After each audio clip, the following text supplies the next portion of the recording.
नमस्कार दोस्तों, मैं रामप्रसाद वर्मा, ज्ञानदानी क्लासेज ऑनलाइन। तो हम पढ़ रहे हैं इस समय ठोस अवस्था, जिसमें अभी तक हमने देखा था कि पदार्थ क्या होते हैं, पदार्थ की कितनी अवस्थाएं होती हैं, और हमने देखा था कि ठोस पदार्थ क्या है, द्रव पदार्थ क्या है, गैस क्या है, और प्लाज्मा अवस्था को हमने देखा था। उसी क्रम में हमने भाग 2 में पढ़ा था कि क्रिस्टलीय पदार्थ क्या होते हैं, अक्रिस्टलीय पदार्थ क्या होते हैं, मतलब इसके बारे में हमने विस्तार पूर्वक अध्ययन किया था। उसी श्रृंखला को आगे बढ़ाते हुए आज के वीडियो लेक्चर में देखेंगे। पाठ का नाम वही रहेगा, ठोस अवस्था, ठोसों का वर्गीकरण। तो हमने पढ़ा था उस दिन ठोसों का वर्गीकरण ज्यामितीय के आधार पर ठोसों का वर्गीकरण हमने पढ़ा था, और भाग 1 था। ये है भाग बी, मतलब दूसरा भाग है। भाग बी है अंतरा आणविक बलों के आधार पर ठोसों का वर्गीकरण। तो दोस्तों आइए हम समझते हैं अंतरा आणविक बलों के आधार पर ठोसों का वर्गीकरण। देखिए दोस्तों, इसके आधार पर ठोसों को निम्न भागों में बांटा गया है। उसको पढ़ने से पहले थोड़ी सी हम इसकी भूमिका को समझते हैं। तो आप कहोगे क्रिस्टलीय ठोसों में या क्रिस्टलीय ठोस में जो अवयवी कण होते हैं, क्रिस्टलीय ठोस में जो अवयवी कण होते हैं उनके बीच में अंतरा आणविक बल पाया जाता है। उनके बीच में क्या मिलता है? अंतरा आणविक बल मिलता है, और उसी बल के द्वारा वे एक दूसरे से बंधे रहते हैं। पुनः ध्यान दीजिएगा, जो आपके क्रिस्टलीय पदार्थ होते हैं वे एक दूसरे से ऐसे आपस में बंधे रहते हैं, और जब बंधे रहेंगे तो इनको बांधने में कौन हेल्प करता है? इनको बांधने में जो मदद करता है वह होता है अंतरा आणविक बल। तो अंतरा आणविक बल इनको बांधे रखता है। इस कारण से ठोस पदार्थ की एक निश्चित ज्यामिति बनती है। इसको हमने समझा था। आइए अब हम देखते हैं कि अंतरा आणविक बलों के आधार पर ठोसों को कितने भागों में बांटा गया है। तो मेरे दोस्त, अंतरा आणविक बलों के आधार पर ठोस को 4 भागों में या ठोस अवस्था को 4 भागों में बांटा गया है, जिसमें से पहला है आपका आणविक ठोस। क्या है? आणविक ठोस। हम बात करेंगे पहले आणविक ठोस के बारे में। दूसरी होगी हमारा, मतलब एक बात ध्यान देना दोस्तों, इस आणविक ठोस को पुनः 3 भागों में बांटा गया है। इस आणविक ठोस को पुनः 3 भागों में बांटा गया है। आइए हम देखते हैं वो 3 भाग कौन कौन से हैं। पहला है आपका अध्रुवीय आणविक ठोस। अध्रुवीय आणविक ठोस। दूसरा होगा हमारा ध्रुवीय आणविक ठोस।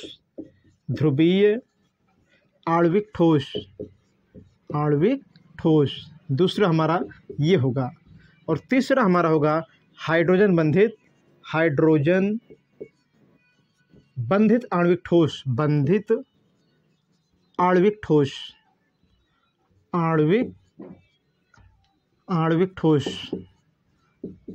ठोस। ये हो गया।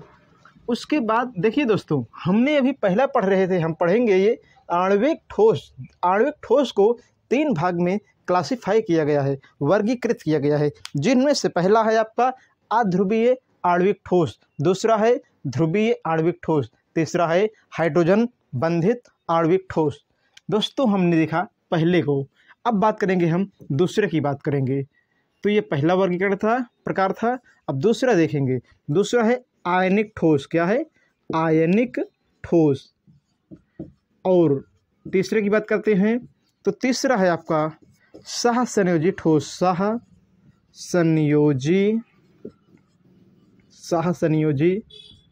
ठोस। ये है। और हम बात करते हैं अगला ठोस कौन है? लास्ट वाला, वह धात्विक ठोस। क्या है? धात्विक ठोस। इस प्रकार के या इन ठोसों के बारे में हम आज वीडियो के लेक्चर में हम पढ़ेंगे। तो सबसे पहले हम पढ़ेंगे आणविक ठोस क्या होते हैं, फिर पढ़ेंगे कि आणविक ठोस का वर्गीकरण, जिसमें आएगा अध्रुवीय आणविक ठोस, फिर आएगा ध्रुवीय आणविक ठोस, फिर आएगा हाइड्रोजन बंधित आणविक ठोस। फिर हम इसको जब पढ़ लेंगे तो पढ़ेंगे हम आयनिक ठोस, बाद में देखेंगे हम सहसंयोजी ठोस, और लास्ट में हम देखेंगे चौथा जो हमारा है वह है धात्विक ठोस। तो आइए मेरे दोस्त, बात न करते हुए हम पहले प्रकार के ठोसों का या ठोस का विस्तार पूर्वक अध्ययन करते हैं। तो पहले हम बात करेंगे आणविक ठोस के बारे में। तो आइए हम समझते हैं दोस्तों आणविक ठोस क्या होता है। आप कहोगे आणविक ठोस वे ठोस होते हैं जिनके घटक, आणविक ठोस वे ठोस होते हैं जिनके घटक, घटक मतलब भाग, घटक मतलब क्या होता है भाग, जिनके घटक या तो अणु होंगे या तो परमाणु होंगे। आणविक ठोस वे ठोस होते हैं जिनके घटक अणु या परमाणु होते हैं, और ये अणु या परमाणु किसके द्वारा, वांडर वाल्स बल द्वारा आपस में एक दूसरे से बंधे रहते हैं। वांडर वाल्स बल द्वारा आपस में एक दूसरे से बंधे रहते हैं। इस प्रकार के ठोस को हम आणविक ठोस कहते हैं। दोस्तों अभी हमने देखा था कि आणविक ठोस को 3 भागों में बांटा गया था। आणविक ठोस को 3 भागों में बांटा गया था। आइए हम इसके पहले भाग की चर्चा करते हैं। पहला था हमारा अध्रुवीय आणविक ठोस। क्या था, आणविक ठोस, अध्रुवीय आणविक ठोस। तो आइए हम समझते हैं कि अध्रुवीय आणविक ठोस क्या होता है। तो दोस्तों वे ठोस, ध्यान देना, वे ठोस जिनमें अवयवी कणों के मध्य, वे ठोस जिनके अवयवी कणों के मध्य, वे ठोस जिनके अवयवी कणों के बीच में लंदन बल पाया जाता है। क्या मिलता है, लंदन बल पाया जाता है। वे ठोस क्या कहलाते हैं, अध्रुवीय आणविक ठोस कहलाते हैं। और दोस्तों एक बात ध्यान देना, ये जो अध्रुवीय आणविक ठोस होते हैं ये रासायनिक रूप से अक्रिय गैस होती हैं। ये जो आपके अध्रुवीय आणविक ठोस होते हैं वे रासायनिक रूप से अक्रिय गैस होती हैं, अक्रिय गैस होती हैं, ये हमने देखा। साथ ही साथ ये क्या होता है, सहसंयोजी बंध द्वारा बंधी होती है। सहसंयोजी बंध द्वारा बंधी रहती हैं, आपस में जुड़ी रहती हैं। सहसंयोजी बंध द्वारा आपस में जुड़ी रहती हैं। फिर से सुनिएगा दोस्तों, अध्रुवीय आणविक ठोस वे ठोस होते हैं जिनके घटकों के बीच में, कणों के बीच में लंदन बल पाया जाता है, और वे ठोस अध्रुवीय आणविक ठोस कहलाते हैं। अध्रुवीय आणविक ठोस रासायनिक रूप से अक्रिय गैस होती हैं और यह सहसंयोजी बंध के द्वारा आपस में जुड़ी रहती हैं। ये सहसंयोजी बंध के द्वारा आपस में जुड़ी रहती हैं। आइए हम इसके उदाहरण की बात करते हैं कि इसका उदाहरण कौन सा है, मतलब कौन कौन इसके उदाहरण है। तो हम बात करेंगे यहाँ पर जो अक्रिय गैसें होती हैं, जैसे आपके पास हो गया क्लोरीन हो गया, आयोडीन हो गया, फ्लोरीन हो गया, मतलब ये कॉमन लगाते हुए चलेंगे। साथ ही साथ इसके उदाहरण और भी हैं, जैसे आपका हो गया H2 हो गया, आर्गन हो गया, नियॉन हो गया। ये सभी क्या हैं, ये सभी उदाहरण है किसका, ये सभी उदाहरण है जो अभी तक हमने पढ़ा था अध्रुवीय आणविक ठोस का। अब हमने इसको पढ़ लिया है। अब हम पढ़ेंगे दूसरी हमारी जो हेडिंग थी उसके बारे में पढ़ेंगे, ध्रुवीय आणविक ठोस के बारे में। क्या पढ़ेंगे हम, ध्रुवीय आणविक ठोस के बारे में। तो ये हमारा दूसरा होगा, ध्रुवीय आणविक ठोस, इसके बारे में अब हम पढ़ेंगे। तो आइए हम समझते हैं कि ध्रुवीय आणविक ठोस क्या होते हैं। तो देखिए दोस्तों, ध्रुवीय आणविक ठोस वे ठोस होते हैं जिनमें अवयवी कण या जिनके अवयवी कण क्या होते हैं, ध्रुवीय अणु होते हैं। तो आप कहोगे ध्रुवीय आणविक ठोस वे आणविक ठोस होते हैं जिनके अवयवी कण प्रायः क्या होते हैं, ध्रुवीय होते हैं। अब उदाहरण के लिए हम देखें ऐसे, मान लो प्लस पॉइंट यहाँ पे माइनस मतलब ऋणात्मक पॉइंट। अब ये क्या हो गया आपका, ये एक ध्रुव बना लिया पॉजिटिव का और ये निगेटिव का। उसी प्रकार अगर हम बात करेंगे यहाँ पर, तो यहाँ पॉजिटिव और यहाँ पे निगेटिव। कहने का मतलब ये है कि ध्रुवीय आणविक ठोस वे ठोस होते हैं जिनमें ध्रुवीय ठोसों के या ध्रुवीय आणविक ठोसों के जो घटक होते हैं, जो पार्ट होता है, भाग होता है, वो कैसा होता है, वो आपका ध्रुव युक्त होता है।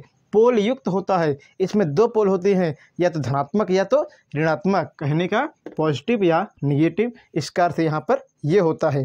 तो इसे हम क्या कहेंगे कि जो ध्रुवीय ठोस होते हैं वो कैसे होते हैं, उनके जो घटक होते हैं वो भी आपके ध्रुवीय होते हैं। फिर हम बात करेंगे कि इनके बीच में द्विध्रुव आघूर्ण बल मिलता है। इनके बीच में क्या मिलता है, द्विध्रुव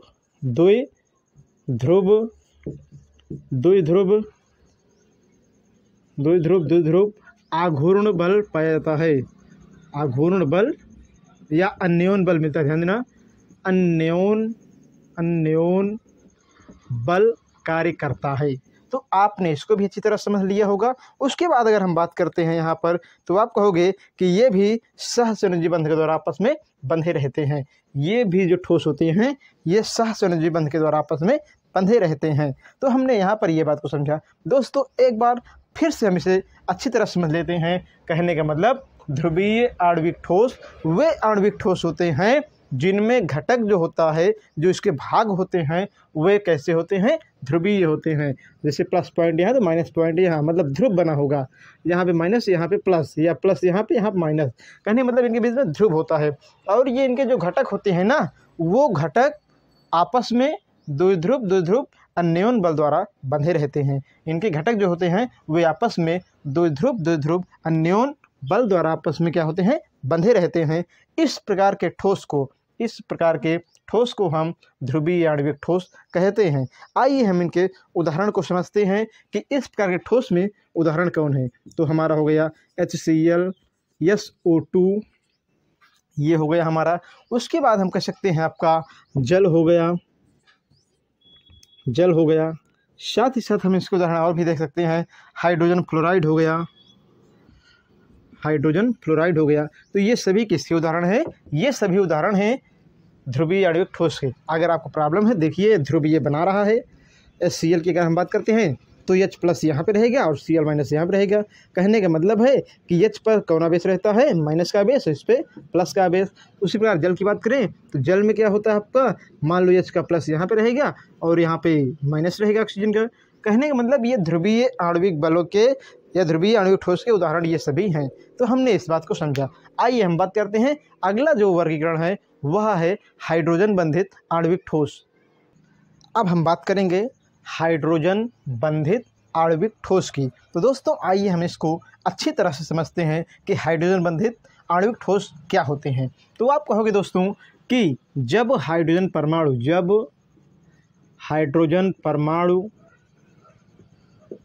परमाणु अत्यधिक विद्युत ऋणात्मक तत्व, अत्यधिक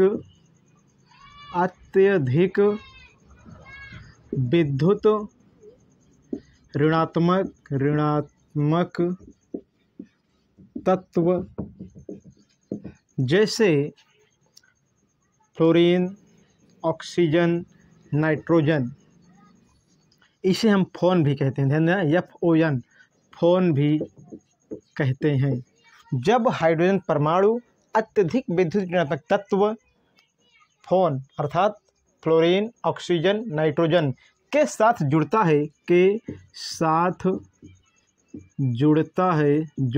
है और एक दुर्बल बंध का निर्माण करता है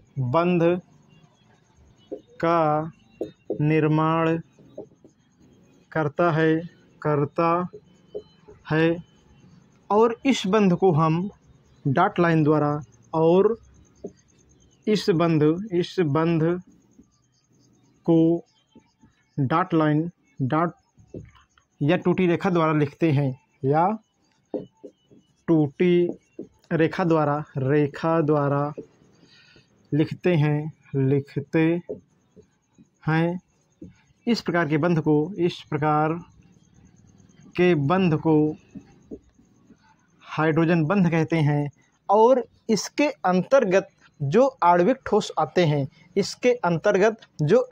आते हैं उससे हम क्या कहते हैं, हाइड्रोजन बंधित आणविक ठोस कहते हैं। पुनः ध्यान दीजिए दोस्तों, जब हाइड्रोजन परमाणु अत्यधिक विद्युत ऋणात्मक तत्व जैसे फ्लोरीन, ऑक्सीजन, नाइट्रोजन अर्थात फोन के साथ जुड़ता है और जुड़ने के बाद एक दुर्बल या कमज़ोर बंध का निर्माण करता है और इस बंध को डॉट लाइन या टूटी रेखा, ध्यान देना, टूटी रेखा या डॉट लाइन के द्वारा दर्शाते हैं या लिखते हैं। तो इस प्रकार के बंध को हम हाइड्रोजन बंध कहते हैं। और इस प्रकार के आणविक ठोस, ध्यान देना, ऐसे आणविक ठोस जो हाइड्रोजन बंध द्वारा बंधे होते हैं या मिलकर बंधे होते हैं, इस प्रकार के आणविक ठोस को हम हाइड्रोजन बंधित आणविक ठोस कहते हैं। आइए इसका हम उदाहरण देखते हैं कौन है। तो इसका उदाहरण है जल, उसके बाद अमोनिया, जल हो गया आपका, अमोनिया हो गया। इसके बहुत सारे उदाहरण हैं, आपने इसको देखा, तो कहने मतलब ये सभी इसके उदाहरण हैं। और भी उदाहरण हम इसके देखेंगे दोस्तों। इसका एक उदाहरण है दोस्तों SO2, सल्फर डाइऑक्साइड गैस। तो कहने मतलब ये सभी किसके उदाहरण हैं? ये सभी उदाहरण है हाइड्रोजन बंधित आणविक ठोस के। आइए दोस्तों आप पढ़ते हैं जो हमारे वर्गीकरण के क्रम में है। दूसरा ठोस है आयनिक ठोस। अब हम बात करेंगे दोस्तों जो हमारा दूसरे प्रकार का ठोस है यहाँ पर, वह है आयनिक ठोस। क्या है? आयनिक ठोस। अब यदि आपसे कोई कहता है दोस्तों कि आयनिक ठोस क्या होता है, तो आप कह देना आयनिक ठोस वे ठोस होते हैं जिनके घटक, आयनिक ठोस वे ठोस होते हैं जिनके घटक प्रायः आयन होते हैं, जिनके घटक प्रायः आयन होते हैं। अब आप कहोगे आयन का मतलब क्या है, हमको नहीं समझ में आया। फिर सुनिएगा, आयनिक ठोस वे ठोस होते हैं जिनके घटक, जिनके पार्ट आयन होते हैं। आपके मन में समस्या होगी आयन क्या है, समझ नहीं आया। दोस्तों आयन का मतलब होता है कि जब कोई तत्व इलेक्ट्रॉनों का आदान प्रदान करता है, जब कोई तत्व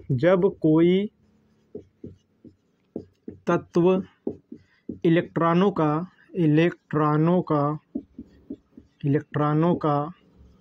आदान प्रदान करता है, जब कोई तत्व इलेक्ट्रॉनों का आदान प्रदान करता है तब आयन बनता है। आप कहोगे कैसे? तो देखिए, जैसे आप यहाँ पे सोडियम है, सोडियम का परमाणु क्रमांक 11 होता है। इसने क्या किया, पहले तो हम इसका विन्यास करेंगे, 2 8 1 इसका इलेक्ट्रॉनिक विन्यास होता है। उसी प्रकार क्या है यहाँ पर Cl का परमाणु क्रमांक 17 होता है, विन्यास करेंगे इसका भी 2 8 7। तो दोस्तों हमने Na और Cl का विन्यास तो कर दिया है, लेकिन दोस्तों Na करता क्या है कि अपने बाहरी कोश के इलेक्ट्रॉन को बाहर निकाल देता है। कहोगे क्यों निकालता है? क्योंकि यह अस्थायी रचना को प्राप्त करने के लिए एक इलेक्ट्रॉन अपना त्याग देता है। सुन लीजिए दोस्तों फिर से एक बार, सोडियम का परमाणु क्रमांक 11 है। यह अस्थायी रचना को स्टेबिलिटी प्राप्त करने के लिए एक इलेक्ट्रॉन को अपने में से बाहर निकाल देता है। जब बाहर निकाल देता है तो इस पर प्लस का आवेश आ जाता है। जैसे ये इलेक्ट्रॉन को बाहर निकाल दिया, अब इस पर क्या आया, प्लस का साइन आ गया, ये प्लस का आवेश आया, यही क्या है आपका आयन है। उसके बाद हम बात करेंगे Cl है आपका, Cl के बाहरी कोश में 7 है। और आप भली भांति जानते हो, यदि किसी तत्व के बाहरी कोश में 2 इलेक्ट्रॉन अथवा 8 इलेक्ट्रॉन रहता है तो वह रासायनिक रूप से अक्रिय होता है। यदि किसी तत्व के बाहरी कोश में या तो 2 इलेक्ट्रॉन हो अथवा 8 इलेक्ट्रॉन हो अगर रहते हैं तो ये पदार्थ क्या होते हैं, रासायनिक रूप से अक्रिय होते हैं। तो कहने का मतलब है क्लोरीन के बाहरी कोश में 7 इलेक्ट्रॉन है, यह सोडियम द्वारा त्यागे गए इलेक्ट्रॉन को ग्रहण करती है और ग्रहण करने के बाद क्या बनाती है, जैसे क्लोरीन है, एक इलेक्ट्रॉन को ग्रहण किया, ग्रहण करने बनता है आपको Cl-। तो दोस्तों आपने क्या देखा कि आयन, जब कोई आपसे कहे कि आयन क्या होता है तो परिभाषा बता देना, जब कोई तत्व इलेक्ट्रॉनों का आदान प्रदान करता है तो आयन बनता है। जैसे सोडियम का परमाणु क्रमांक 11 है, विन्यास 2 8 1 होगा। सोडियम ने अपने में से एक इलेक्ट्रॉन को त्याग दिया, हटा दिया, Na+ बना लिया। अब देखिए क्लोरीन की बात करें, परमाणु क्रमांक 17 होता है, इसका विन्यास करेंगे 2 8 7 आएगा। दोस्तों क्या हुआ इसमें कि 7 इलेक्ट्रॉन है, ये अपनी अस्थायी व्यवस्था को, अस्थायी रूप को प्राप्त करना चाहता है, इसलिए सोडियम के द्वारा त्यागे गए इलेक्ट्रॉन को ग्रहण करता है और ग्रहण करने के बाद ये क्या करता है, अपनी अस्थायी रचना को प्राप्त कर लेता है और इस कारण से इस पर क्या होता है, माइनस का आवेश आ जाता है। तो देखिए दोस्तों, पहले इस पर कोई आवेश नहीं था, लेकिन इलेक्ट्रॉन के आदान प्रदान करने के कारण, इलेक्ट्रॉनों के आदान प्रदान करने के कारण इस पर धनात्मक, इस पर धनात्मक और इस पर ऋणात्मक आवेश आ गया, अर्थात ये आयन में बदल गए। तो आपने देखा आयन क्या है। आइए हम अपने सिलेबस पर आते हैं। दोस्तों हमने इतना समझ लिया, अब हम आएंगे अपने सिलेबस पर और देखेंगे कि जो आपके आयनिक ठोस होते हैं उनके और क्या कैरेक्टरिस्टिक है, मतलब क्या क्या गुण हैं।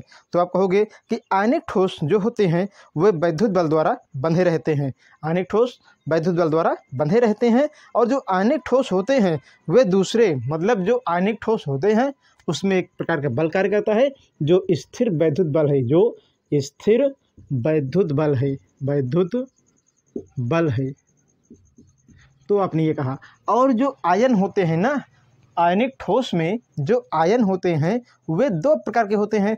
पहला आपका धनायन होगा, धनायन, और दूसरा होता है ऋणायन, ऋणायन। तो दोस्तों जो आपका आयनिक ठोस है इसमें धनायन और ऋणायन क्रमशः एक दूसरे के विपरीत क्रम में आते हैं। फिर सुनिएगा, जो आयनिक ठोस होते हैं उनमें जो प्रमुख घटक होता है, आयनिक ठोस का भाग होता है, वह आयन होता है। अभी हमने समझा आयन क्या होता है। फिर आयन आपस में एक दूसरे से स्थिर वैद्युत बल द्वारा बंधे रहते हैं, और आयन आपस में, आयन हमारे दो कितने होते हैं, दो प्रकार के होते हैं, और धनायन और ऋणायन ये दोनों एक दूसरे के विपरीत क्रम में लगे रहते हैं। जैसे दोस्तों ये रचना हम देखेंगे, अब ऐसे हमने बना लिया, मान लो समझने के लिए ये। तो यहाँ पे मान लीजिए सोडियम का अणु है, प्लस यहाँ पे क्लोरीन है, यहाँ पे क्लोरीन है, यहाँ पे सोडियम है, यहाँ पे सोडियम, यहाँ क्लोरीन, यहाँ क्लोरीन, यहाँ सोडियम, ये क्रम बनाता है।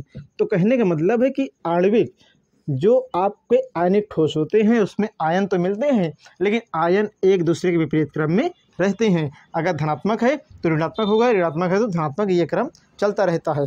अब हम बात करेंगे इसके उदाहरण की, लेकिन उदाहरण को पढ़ने से पहले दोस्तों एक पॉइंट हम और देख लेते हैं कि जो ये ठोस होते हैं, ध्यान देना, जो आयनिक ठोस होते हैं वे प्रायः, अगर वे प्रायः आपके कैसे होते हैं, विद्युत उसमें प्रवाहित नहीं होती है। आयनिक ठोस जो होते हैं उसमें विद्युत धारा का प्रवाह ठोस अवस्था पर नहीं होगा, लेकिन यदि हम इन्हें गला देंगे, जलीय विलयन बना लेंगे, तो इसमें क्या होगा, विद्युत का प्रवाह होगा। दोस्तों एक बार फिर से इस बात को समझ लीजिए, आपसे यदि कोई पूछे कि आपके पास कोई एक यौगिक ए है जो अत्यंत कठोर है और यह ठोस अवस्था में है, कैसे है, ठोस अवस्था में है, अवस्था में है, और कैसा है, कठोर है, ठोस अवस्था में है और कैसा है, कठोर है। और जब इसे आप गलाओगे, जब इसका विलयन बनाओगे तो इसमें विद्युत का प्रवाह होगा, लेकिन ठोस अवस्था में नहीं होगा प्रवाह। ये कॉमन बात है, याद रखना दोस्तों। इसके उदाहरण को हम समझते हैं, NaCl, NaNO3। इसके बाद हम इसके विविध उदाहरण को देखेंगे, जैसे आपका CaO calcium oxide, MgO magnesium oxide, ये सभी किसके हैं, आयनिक ठोस के उदाहरण हैं। तो हमने यहाँ पर देखा आयनिक ठोस के बारे में। चलिए दोस्तों अब हम आगे बढ़ेंगे और पढ़ेंगे अगला हमारा जो ठोस है उसके बारे में। देखिए दोस्तों अब हम बात करेंगे सहसंयोजी, मतलब तीसरे प्रकार के ठोस के बारे में बात करेंगे। संयोजी ठोस, सहसंयोजी ठोस के बारे में बात करेंगे।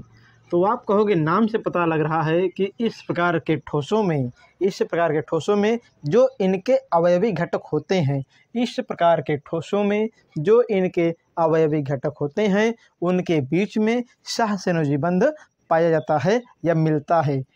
सहसंयोजी ठोस ऐसे ठोस होते हैं जिनके घटकों के बीच में सहसंयोजी बंध पाया जाता है। आपको ये बात याद रखनी है। उसके बाद हम बात करेंगे कि सहसंयोजी बंध के द्वारा ये एक क्रिस्टल जालक का निर्माण करते हैं। सहसंयोजी बंध से इनके घटक मिलते हैं और क्रिस्टल जालक का निर्माण करते हैं। जैसे दोस्तों देखिए ये रचना,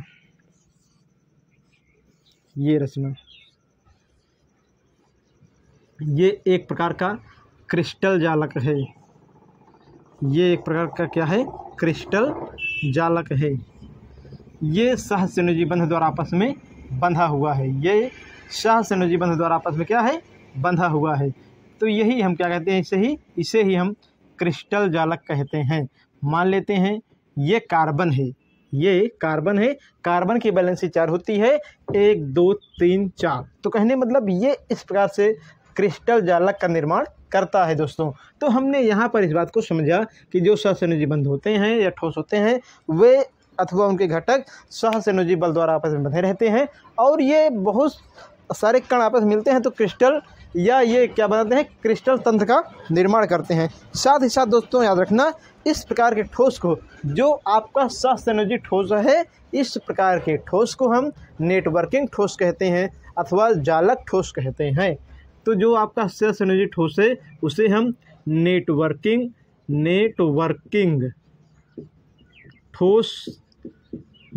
ठोस अथवा जालक ठोस कहते हैं, जालक ठोस कहते हैं। तो आपने इस बात को समझा। आइए हम इस प्रकार के ठोस के उदाहरण को समझते हैं।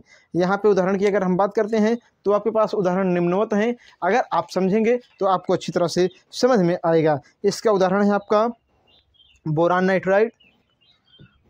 नाइट्राइड, ये है Bn, इसे कहते हैं बोरान नाइट्राइड, बोरान यहाँ लिखते हैं बोरान नाइट्राइड, ये हो गया। अगर हम बात करते हैं अगली, तो अगला उदाहरण हमारे पास क्या है, सिलिका कार्बाइड। क्या है, सिलिका कार्बाइड,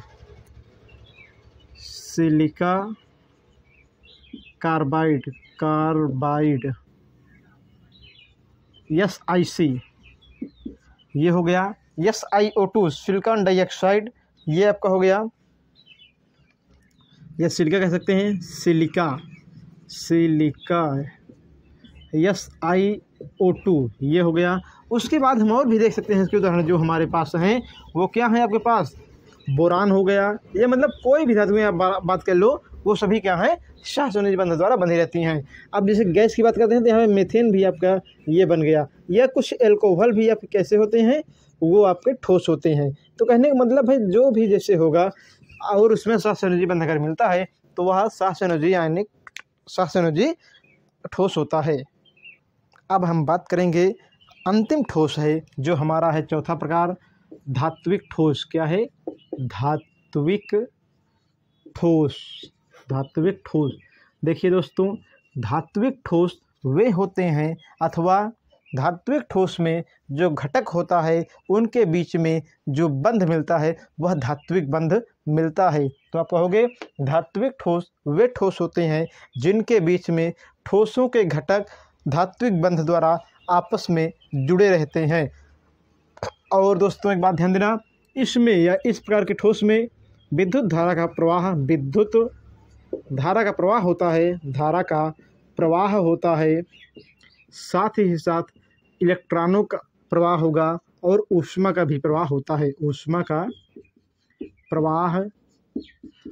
है, एक बात ध्यान देना दोस्तों, प्रश्न आता है कि ऊष्मा का और विद्युत का प्रवाह क्यों होता है, तो धातुओं में मुक्त इलेक्ट्रॉन पाए जाते हैं। अब आपके मन में प्रश्न होगा कि आखिरकार मुक्त इलेक्ट्रॉन होते क्या हैं, इसका मतलब क्या है। तो आइए हम समझते हैं कि मुक्त इलेक्ट्रॉन होते क्या हैं, इसका मतलब क्या है। तो आप कहोगे जो धात्विक ठोस होते हैं वे धात्विक बंध द्वारा बंधे होते हैं या बने होते हैं, धात्विक बंध द्वारा बने होते हैं। दोस्तों फिर ध्यान देना, जो धात्विक ठोस होते हैं वे धात्विक बंध द्वारा बने होते हैं अथवा बंधे होते हैं। और धात्विक बंध के द्वारा बंधे होने के कारण इलेक्ट्रॉनों के समुद्र पाए जाते हैं। क्या मिलता है, इलेक्ट्रॉनों के समुद्र मिलते हैं। अब आप कहोगे कि इलेक्ट्रॉनों के समुद्र क्या होते हैं, कहने का मतलब ये है, अर्थ यहाँ पर ये है दोस्तों कि इसका मतलब यहाँ पर ये होता है कि जिनमें आयन इधर उधर बिखरे रहते हैं और मुक्त इलेक्ट्रॉनों के द्वारा ही इसमें क्या होता है, आपका ये रचना प्राप्त होती है। आइए इसको हम विस्तार पूर्वक समझते हैं। दोस्तों हम बात कर रहे थे धात्विक ठोस के बारे में। तो धात्विक ठोस वे होते हैं जो धात्विक बंध द्वारा बंधे होते हैं। ये पहला पॉइंट हमारा क्लियर हो गया। उसके बाद अगर हम बात करेंगे कि धात्विक ठोस जो होते हैं उसमें मुक्त इलेक्ट्रॉन पाए जाते हैं। क्या मिलता है? मुक्त इलेक्ट्रॉन पाए जाते हैं। इन्हीं मुक्त इलेक्ट्रॉन के कारण इसमें ऊष्मा का और विद्युत का आसानी से प्रवाह होता है। इन्हीं मुक्त इलेक्ट्रॉनों के कारण इसमें ऊष्मा का और विद्युत का आसानी से प्रवाह होता है। ये बात हमने समझा। उसके बाद अगर हम बात करेंगे तो इसमें मतलब जो धात्विक ठोस होते हैं उसमें क्या होता है कि मुक्त इलेक्ट्रॉनों के समुद्र पाए जाते हैं। मुक्त इलेक्ट्रॉनों के समुद्र पाए जाते हैं। समुद्र पाए जाते हैं। मुक्त इलेक्ट्रॉनों के समुद्र पाए जाते हैं जिसमें आयन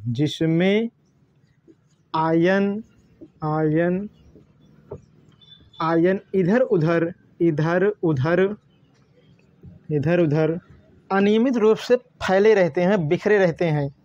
फिर कहो, सुन लो दोस्तों, आप कहोगे कि जो आपके धात्विक ठोस होते हैं उसमें मुक्त इलेक्ट्रॉनों के समुद्र पाए जाते हैं जिसमें आयन इधर उधर बिखरे रहते हैं या फैले रहते हैं। इस बात को आपने समझा। प्रश्न आपके मन में होगा दोस्तों यहाँ पर कि मुक्त इलेक्ट्रॉनों का समुद्र बनता कैसे है। तो दोस्तों जो मतलब जैसे कोई परमाणु इलेक्ट्रॉन को त्यागता है, कोई परमाणु या किसी भी परमाणु द्वारा जो इलेक्ट्रॉन त्यागे जाते हैं उसी के द्वारा क्या होता है, आपका मुक्त इलेक्ट्रॉनों का समुद्र बनता है। कहोगे समझ में कम आया है? देखिए दोस्तों, हमारे पास से क्या है, क्रिस्टल जालक मान लेते हैं। यहाँ पे यम